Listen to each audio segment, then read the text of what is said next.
Boys, we got a new bike.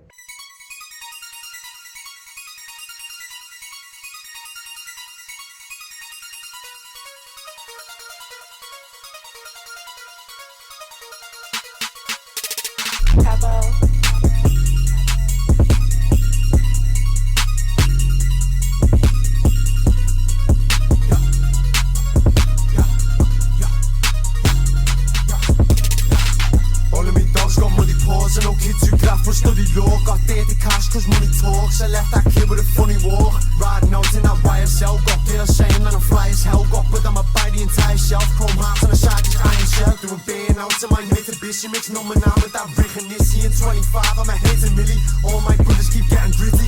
Pulling up, I'm in the Escalade. These bears cheap cause we're getting paid. I split the profit going 7 ways. I mix raw with tussin with the lemonade. I don't do drugs cause glorified. I take this shit cause I'm traumatized. I'm rising up and with all the guys. Alright boys, we are back with another review. Today we are reviewing the Windown RM7 electric dirt bike.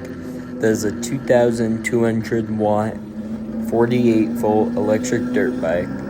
And I think this could be a new king in this budget category, this around $1,300 category. We've seen bikes like the Tudio, the Yasma, and the Mototech dominate this category, but I think this bike is a lot different than those bikes, and I'm going to go over some key features that make it so much better while riding on those streets and on my dirt pit bike track. So the first big difference between this bike and other bikes that I noticed during the unboxing was the big, I believe, 420 chain. Most electric dirt bikes in this price range, you're going to see a small, like almost a timing belt chain. It's very small, it's going to snap easy. This big 420 chain is not going to snap, it's going to be a lot more reliable. Overall, just much better, but it is going to be a little louder. Another thing I noticed is how huge this bike is. The seat height is 31 inches, I believe, sitting at much taller than bikes like the Tudio, Yasma, Mototech, even the Hill Miles, which, even with the Hill Miles adjusted to the tallest seating position, which I mentioned in my review was much bigger than other bikes, this bike is still bigger. But it's still on that 12 by 14 wheel set you're used to at bikes in this category, which makes it still feel very playful. Some other great features of this bike are the pit bike brakes. You have, I believe, a 2-piston up front and a single piston rear.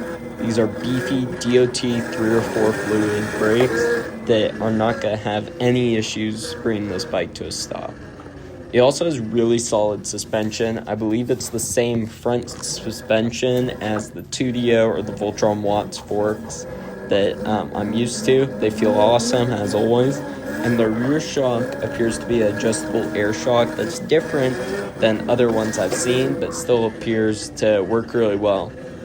One thing I will like to note, though, is the rear of the bike does sit slightly higher up than the front, which does make the geometry feel a little weird at first.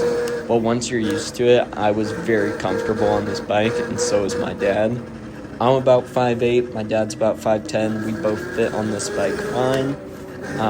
And my sister is about 5'3"-ish, and she was able to ride this bike, so it's good for a large range of riders.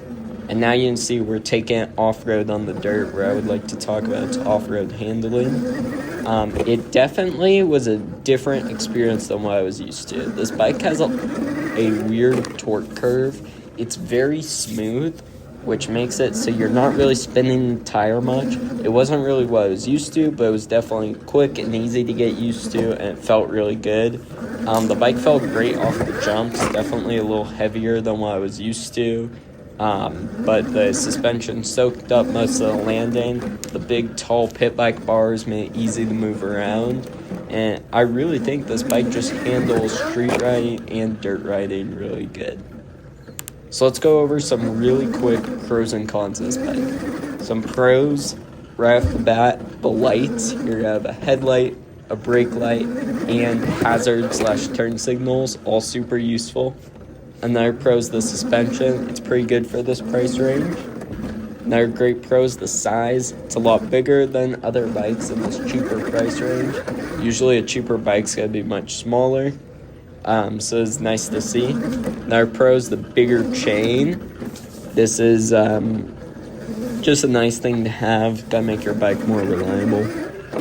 Another pro is comfort. This bike's super comfortable, and one thing that helps with that is your awesome brakes. These brakes are super strong, making it very easy and comfortable to ride.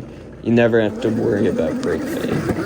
There were also some cons I found with this bike, one of those being the stock bars. They have a weird sweep to them and bend and break easily, and the bar pad comes loose a lot. Not a huge deal.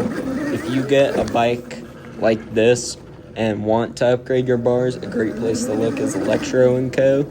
Use code AcedBikes5 to save 5% on anything on Electro & Co.'s website.